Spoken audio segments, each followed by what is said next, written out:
Welcome to Beans and Breakdowns, a podcast dedicated to bridging the gap between specialty coffee and the heavy music community.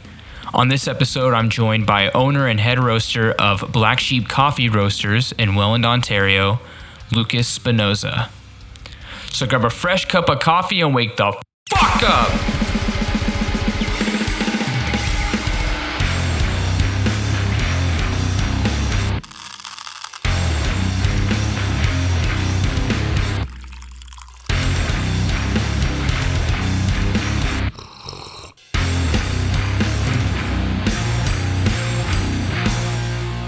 What's going on, Caffeinated crew? This morning, I'm joined by a lovely coffee professional in his cave of darkness, Lucas Spinosa from Black Sheep Coffee Roasters. How's it going this morning, Lucas? I am excellent. Thank you very much. How are you? I'm doing great. I'm super excited to dive into some coffee talk. So what have you got in your carafe over there? Well, I had to give myself a little bit extra because I really enjoy this coffee. It's a new coffee that we brought in from my shop at Black Sheep. It's part of our momentary collection, which is something every 6 to 8 weeks. We'll bring in a hyper specialty coffee, whether that is a rare varietal or if it's a processing method that is not so widely known or consumed.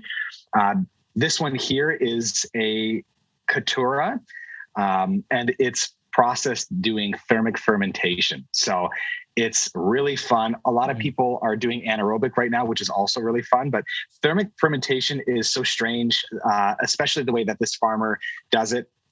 They use these basically stainless steel cylinders that have energy inside them, and that gets, they put that inside of the fermentation to heat it up slowly over a number of days. And it's amazing because this Costa Rican is a little bit floral, but of course that fermentation gives it a bit of funk, jamminess, little wine. And so it's just beautiful. It's not overly acidic. Normally I'm a big fan of high acidity coffees, but it's nice when you have something that's not, melt your tongue off. So that's what we're drinking today. Yeah, sometimes the hot lava is a bit too hot. Yeah, absolutely. What are you drinking? I have a coffee from Lantern. It's in Quebec. It is the Manos Juntas. It is a special exclusive sourcing coffee. It's a anaerobic natural Colombian. So there we go. I'm very much on. You're an anaerobic guy. Yeah, fermentation station. This has some delicious like blueberry jam notes, like what you were talking about, like blueberry syrups. A bit of that fermented flavor mixed with the tropical fruits. So yeah. I'm loving this fermented craze. I love it. I find it just opens up a whole new world. Even coffees that on their own are nice, but it elevates it. Not every time, but I find that if there's something hidden or locked inside that coffee, it really helps to bring it out. Yeah, definitely. It's like it just opens the windows and doors and lets it breathe. Yeah, that's a great way of explaining it. Finding something hidden and just letting it out. That's great. I used to be a big washed coffee fan. I still enjoy washed coffees, but I've been really naturals and weird fermentations lately. I'm not sure why. It's just that I've needed something to wake my palate up a little bit. Yeah, I'm sure I'll go back to something. It is funny because I talk to people that are drinking more like normal washed Ethiopians or a Kenyan or something like that, which back, 5 years ago would have been a really interesting coffee. And now we call that a run of the mill tasting coffee, which is sad and great at the same time. Yes, it is. Which there's a place for those coffees, and we should still have a ton of appreciation because those have been consistently great coffees and continue to be, even in the geisha, the Central American geisha varietals. We're getting a lot of great consistency where a few years ago, those coffees probably wouldn't have been, anything to write home about. Yeah. So, super exciting. Yeah, you're right. Super, super exciting. Well, you have Black Sheep Coffee Roasters in Welland, Ontario. Why the name Black Sheep? Well, number of reasons. Black Sheep it was actually the first name that I thought of. We used to be called the Black Sheep Lounge. And I meant it as a verb, not so much as the traditional. When people think lounge, they think bar. I meant it as like, this is a place to hang out and kind of relax and take some time. And then over the years, as we become more of a coffee place and people kept getting confused in the small town thinking, oh no, they're a bar, don't want to go to a bar. And so we made the switch once we started roasting more regularly. But Black Sheep came from a painting that I had in my bedroom as a kid from Angelina Rona, who is a Northern Ontarian artist. And you've probably seen her stuff in Green Earth when those stores were still around. She had the big-headed, big-eyed girls. It's usually kind of melodramatic. And she had a piece of this little girl holding a black sheep and crying on the black sheep. And it was kind of a desolate wasteland in the background.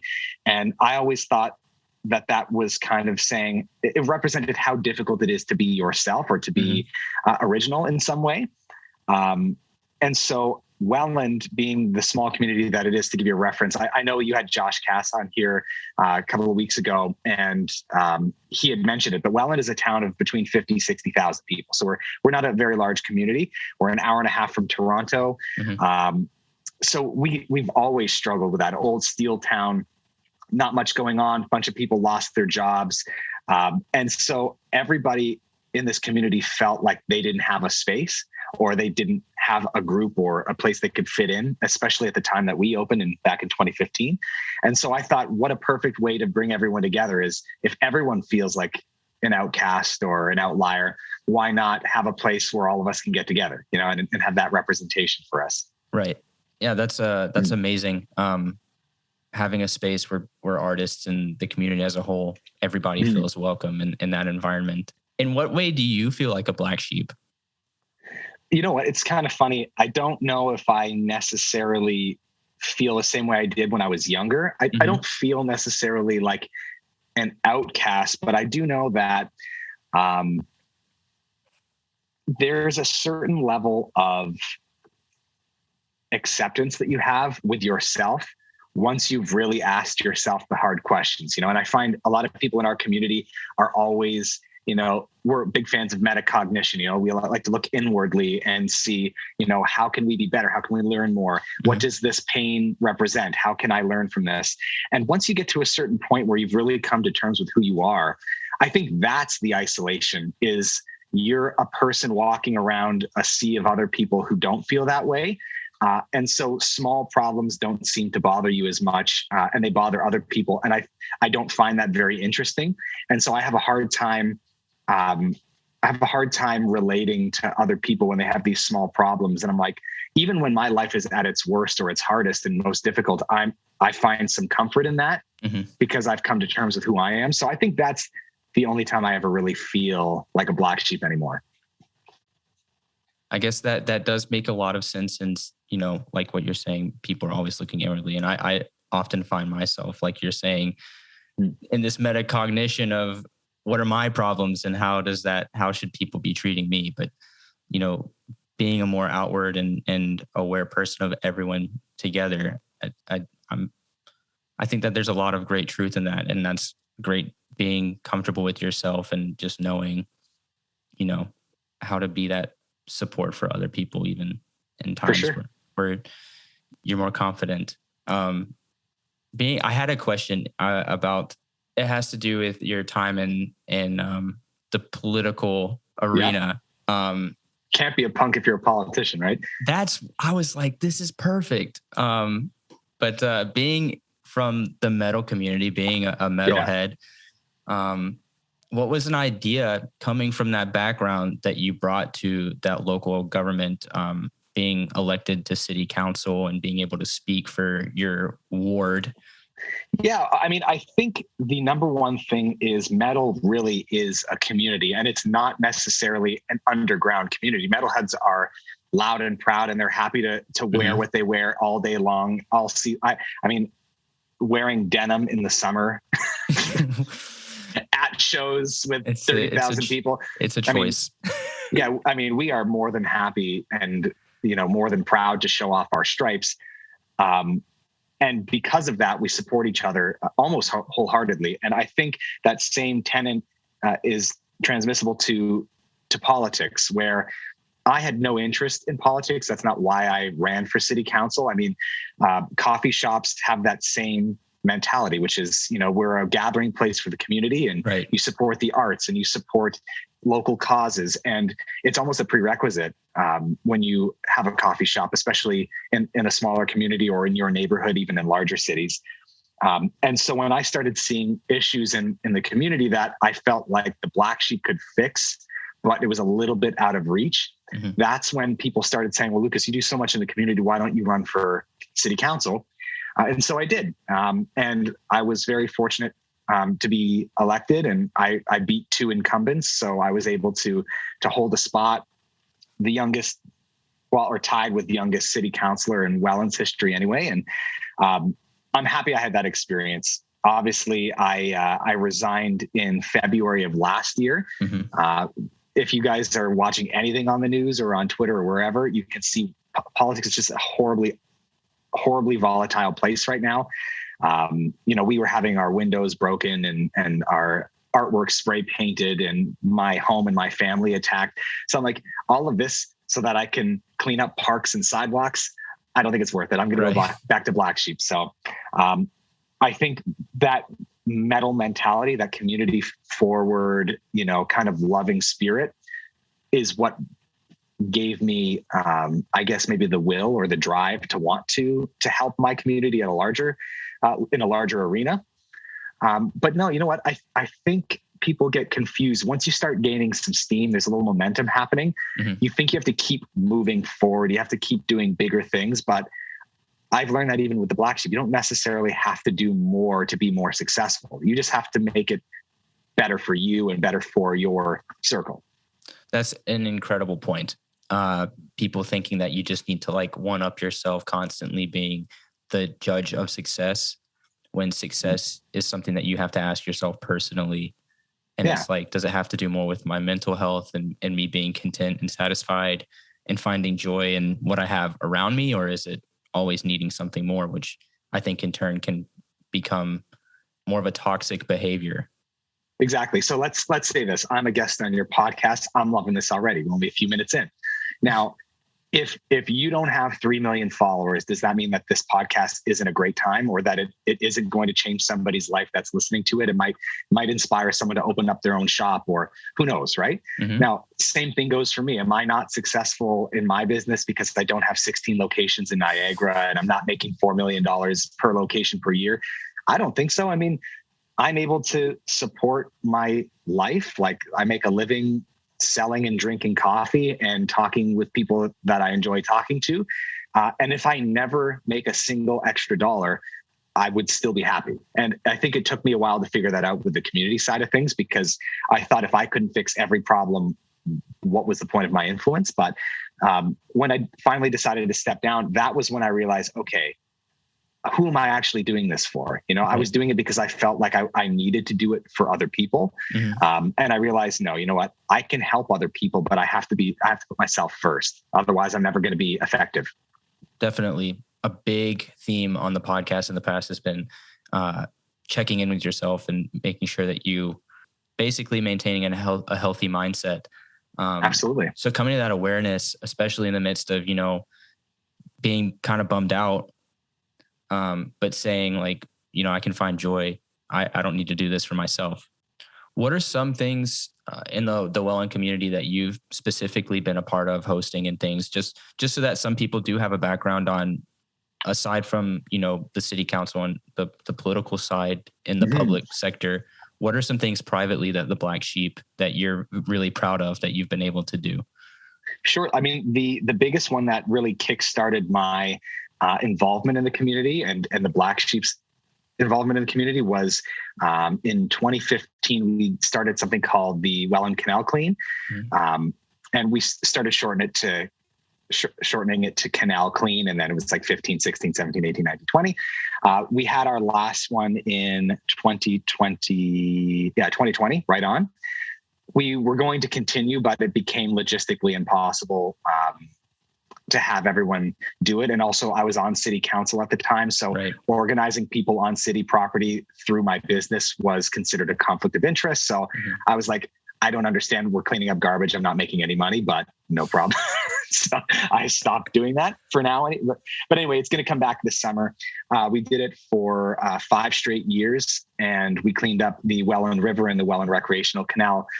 It started with a short distance, and we filled a 13-ton garbage receptacle the first year. God. Which was insane.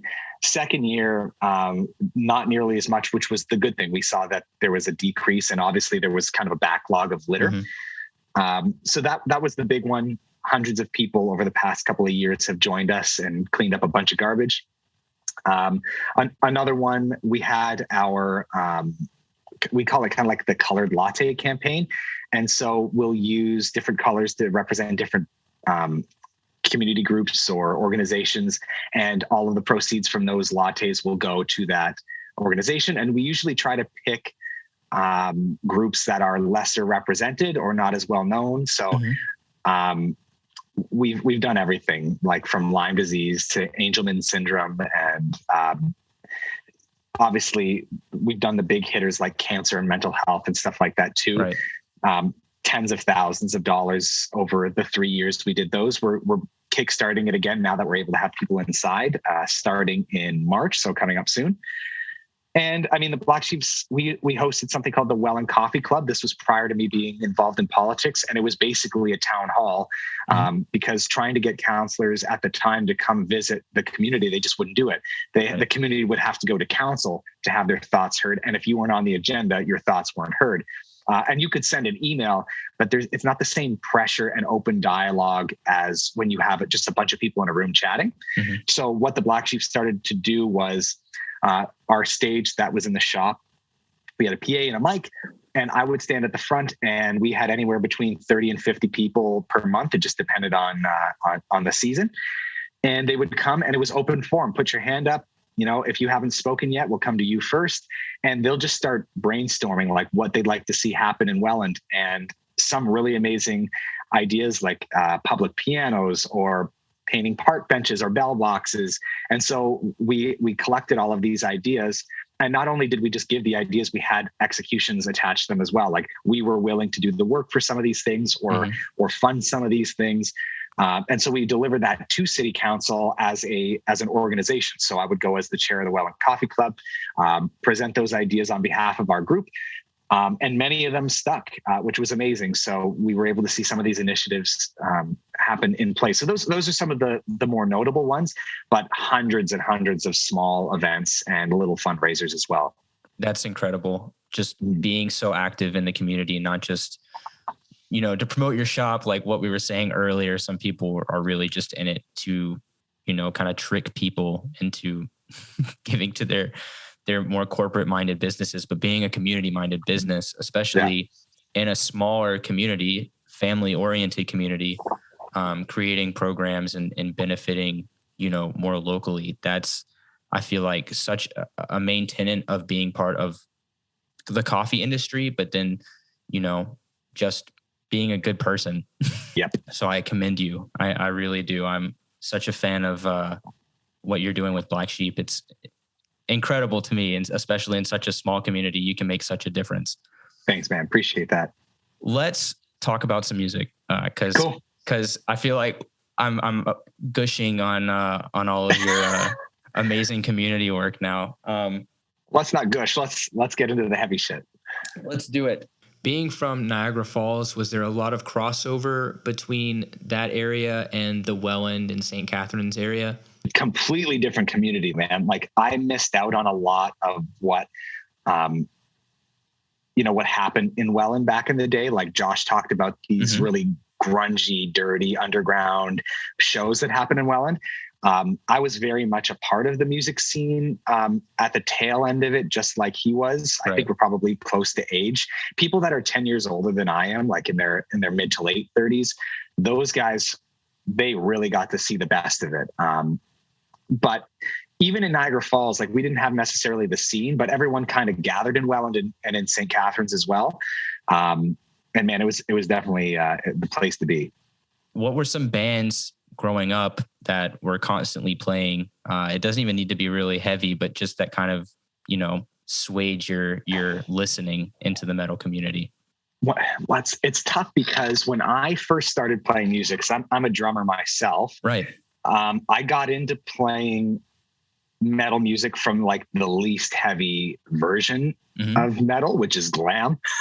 I was playing a lot of Motley Crue and Poison and stuff like that. And I never was really even a big fan of it at the time. I just, drummers were a hot commodity back then. There were very few, and literally anytime there was a spot, if you could keep time, they were like, you got to play in our band. So, there was a group of guys who, were kind of the guys in our school. And so we started playing together, and that's what got me into glam. And from glam, I kind of realized, oh, there's these other bands that they're kind of opening at these festivals.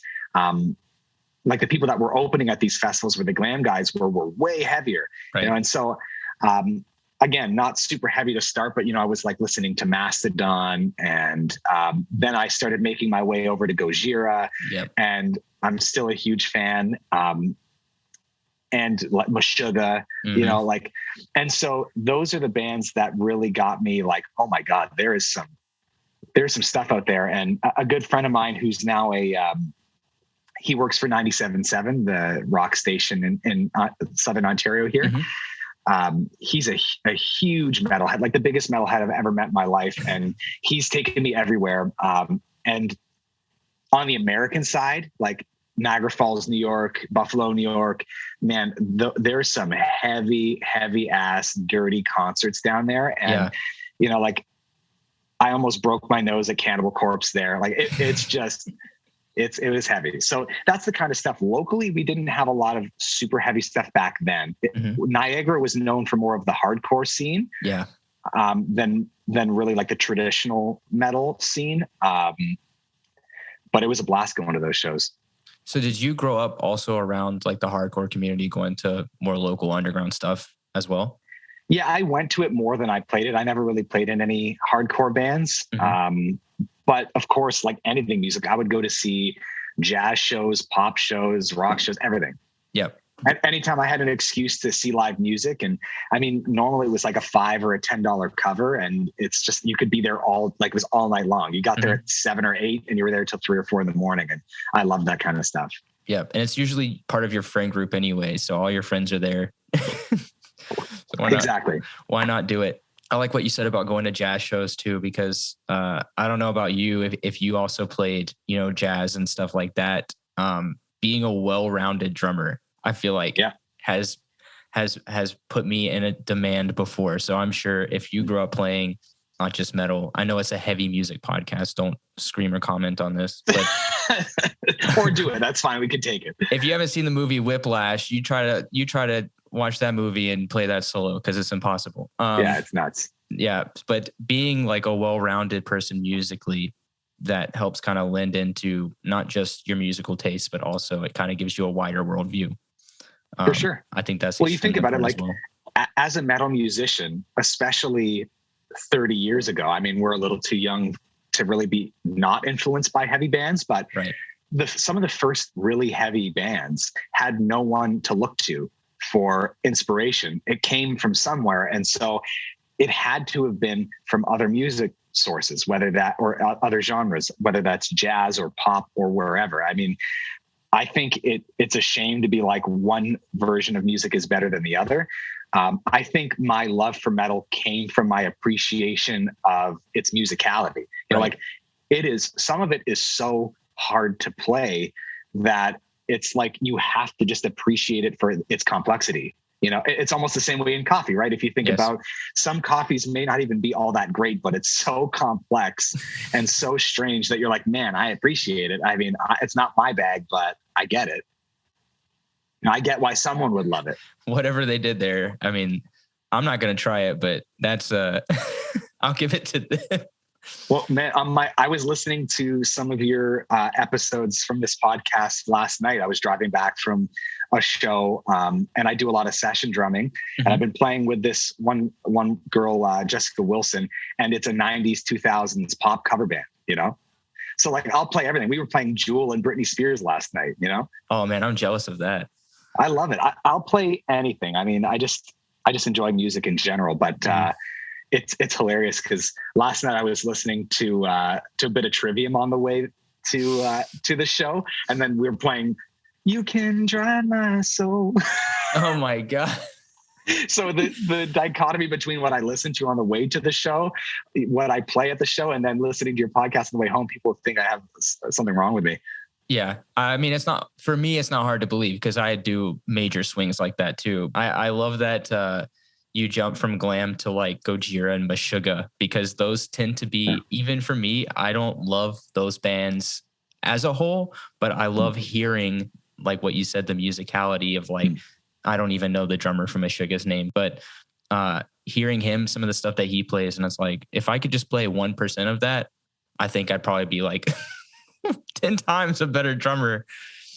So man, it's so wild. The syncopation and the time signatures, it hurts my brain. Yeah. I try to do the exercises even without the music. Like I'll find out the signature and see if I can hit that same syncopated rhythm that they're doing. And I'm like, I don't even know how you can continue that with one hand, different time signature with another hand, driving with your feet. I'm like, it's crazy. Right? But I don't know, man. I listen to a wide spectrum of metal too. I don't fall into one category. I know some people are only listen to death metal, only listen to like that math metal kind of thing.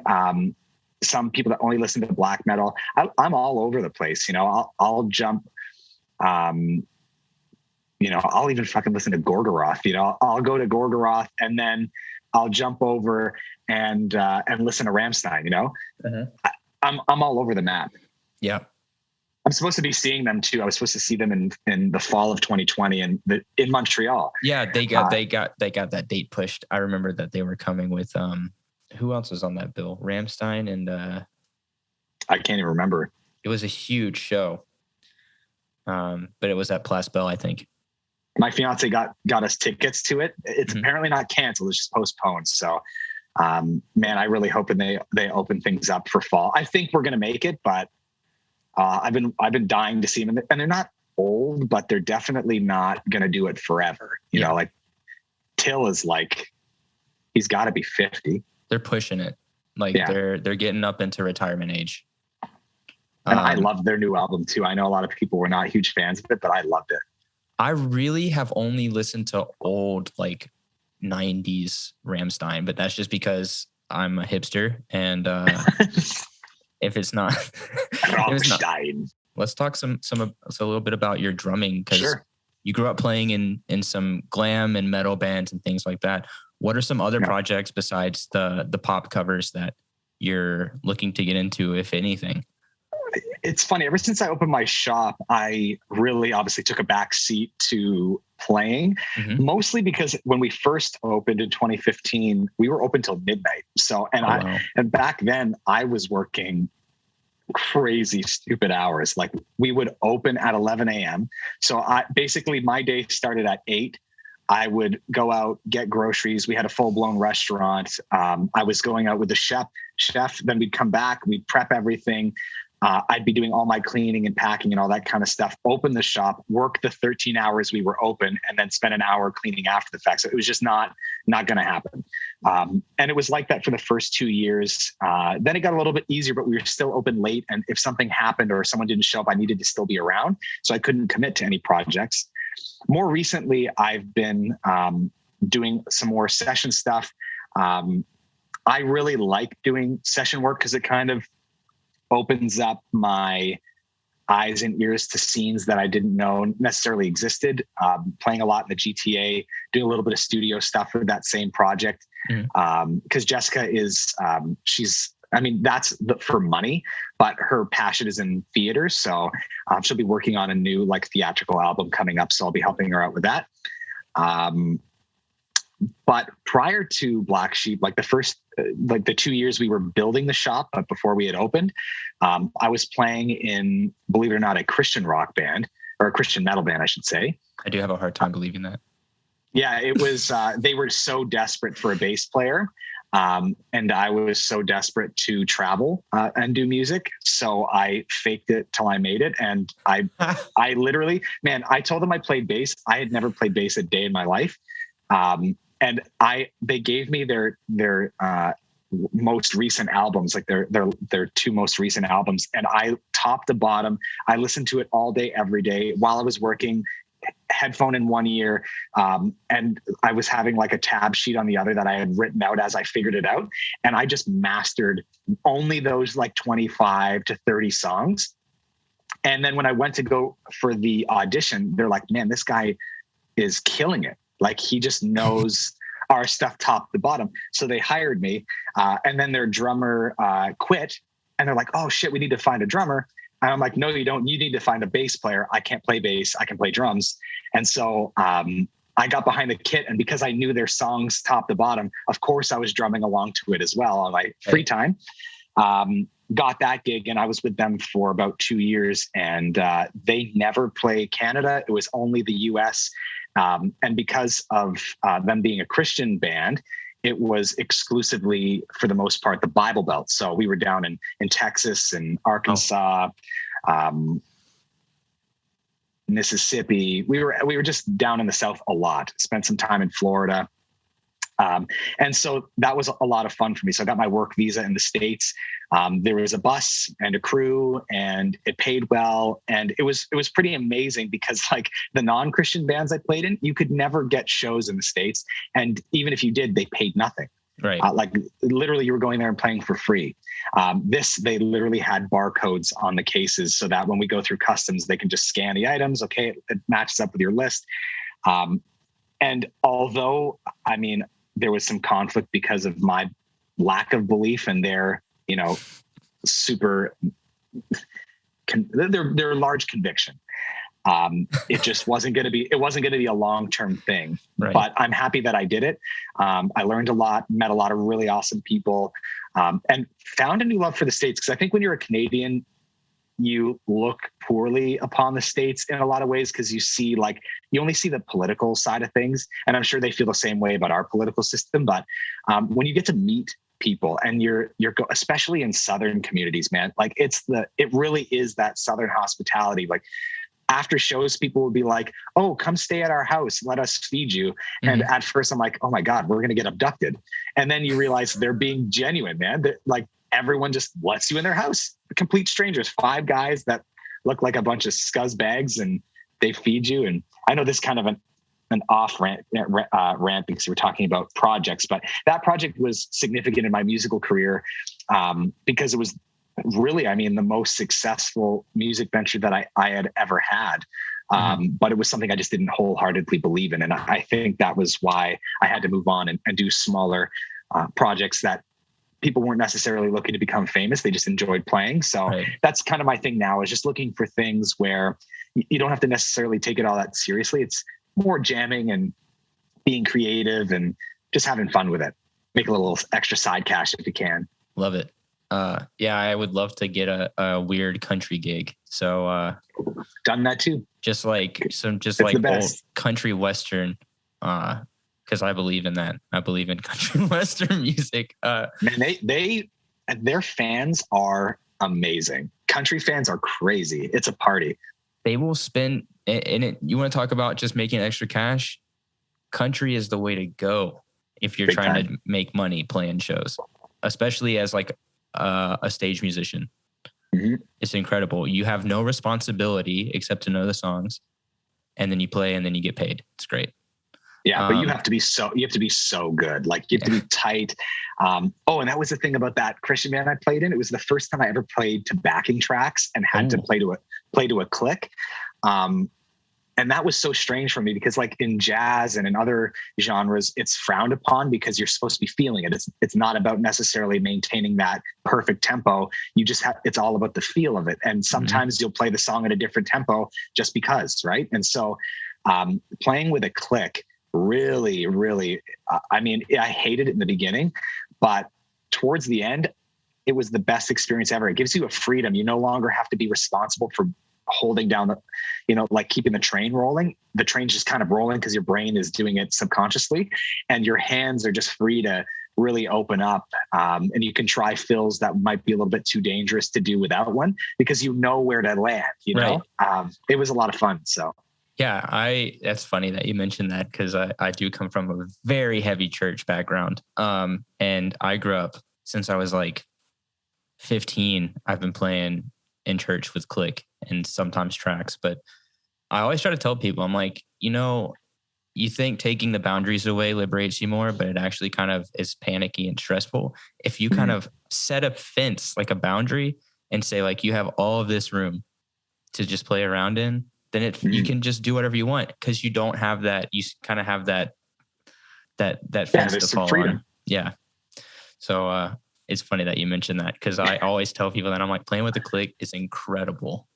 Yeah, it really is. It gives you the freedom to try some weird stuff. And I don't know, the beginning is definitely a learning curve. The only thing that sucks when you're playing to a click and you're not like super famous is that usually the drummer is responsible for the laptop, and the laptop is stressful. Like making sure that everything runs correctly. And sometimes like the software crashes and you got to reboot it. And like half of the tracks play and the other half don't. You're getting the click, but not the backing tracks. Sometimes the click's coming out in the front of house and you're like, shit. So that's the worst part about it. The click itself is great, but the laptop is hell. The click coming out in front of house is like the curse. Man, I can't even tell you. Like, we played this thing called Alliance Fest in Pennsylvania. I know Alliance Fest.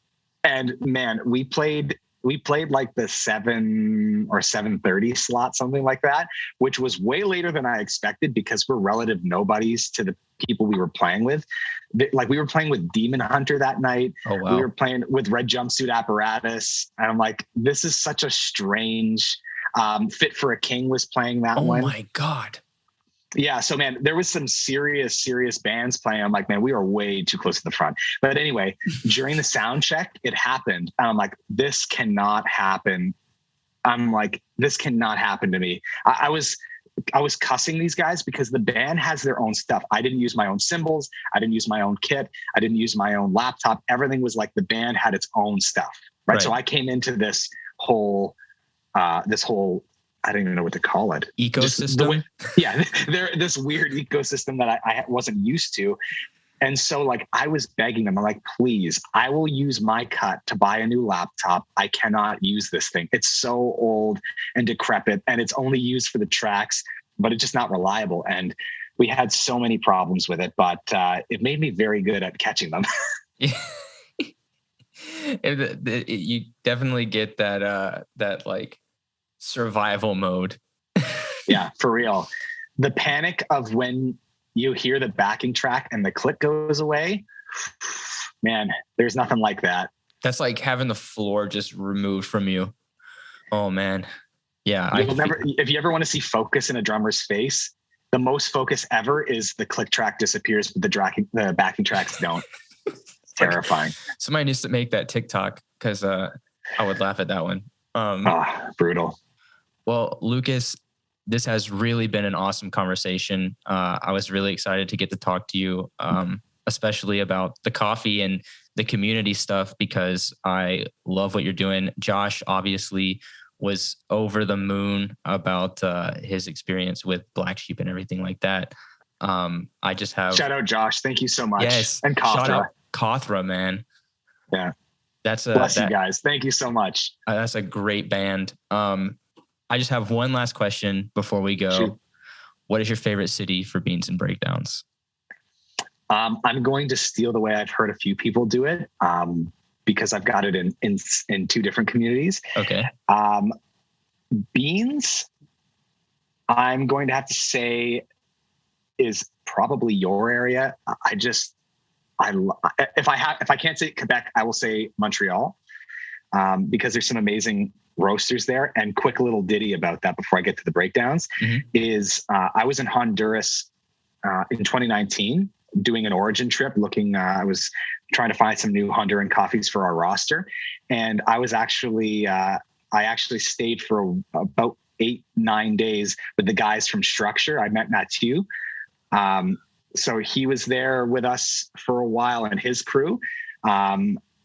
And then Vincent from Le Petit Brouillard. I can't pronounce it, but amazing shop. And yeah, those guys are absolute experts, man. Absolute experts. I've never felt more stupid in my life than having a coffee conversation with Mathieu. He's like a serious expert. And they're doing great things out in your area. So I would say Montreal is the most high density. And I don't know if it's actually Montreal, but Rabbit Hole too. I mean, is that where they're right on the North Shore? Yeah, Rabbit Hole is doing crazy things, and I've really been enjoying their coffees. But then breakdowns, I have to say it'll be kind of a tie between Niagara Falls and Buffalo, New York. Probably a bit of a bias because I'm so close geographically to them. Mm-hmm. But I mean, they've got some crazy heavy shows. The community is amazing. And even though we have some great stuff on our side of the border, there's something about the American side when it comes to metal shows. It's a lot cheaper. And it's a much better experience. It doesn't feel as glossy. Like I've seen a bunch of shows in Toronto, of course, just because even though it's a little further, it's easier to not cross a border than, and just drive an extra 45 minutes. But yeah, the GTA just hasn't met the same mark as Buffalo and Niagara Falls, New York. They're heavy. So I love hearing that as a Canadian, that the American kind of scene hit the mark for you. And Americans share their gear. Canadians are they don't like this. They don't like to share their gear. We're very nice people. We'd like to apologize, but you're not using my amp. Yeah, we're too lazy. We're gonna be like, I play last, and I'm gonna set up my cab, and everybody can just put their head on top. Yeah, it's true. Well, Lucas, this has really, really been a great time. An absolute pleasure. Thank you for having me. Yeah, thanks for coming on and sharing all about what you've got going on over in Welland. Everybody go check out Black Sheep Coffee Roasters. They have a lot of awesome merch as well as coffee. So be sure to check that out and follow what Lucas has got going on over there. Yeah, we're going to do we've talked about it a little bit before we came live, but I'm sure we'll do some promo for you guys listening. If you want to try the coffee, we'll have an exclusive discount code for Beans and Breakdowns. If you listen to this and you want to try our coffee, it's just Black Sheep Niagara, NIAGARA.com. And yeah, thanks so much for loving coffee and heavy music, and keep the community strong. Let's do it. Yeah, let's do it. Keep roasting that good coffee. For sure. Thanks for listening to this episode of Beans and Breakdowns. I want to say a huge thanks to Lucas for coming on the podcast, sharing all about Black Sheep Coffee and his experience in the metal community. You can visit Black Sheep online at blacksheepniagara.com to order some delicious coffee. Throughout the month of March, Beans and Breakdowns listeners can use code COFFEEDEVIL in all caps to receive 16.66% off of all 340-gram bag purchases. If you've enjoyed the podcast, please subscribe and leave a review. You can also find out more information about the podcast by following us on Instagram at Beans and Breakdowns and visiting us online at beansandbreakdowns.com. Until next week, stay caffeinated and wake the fuck up!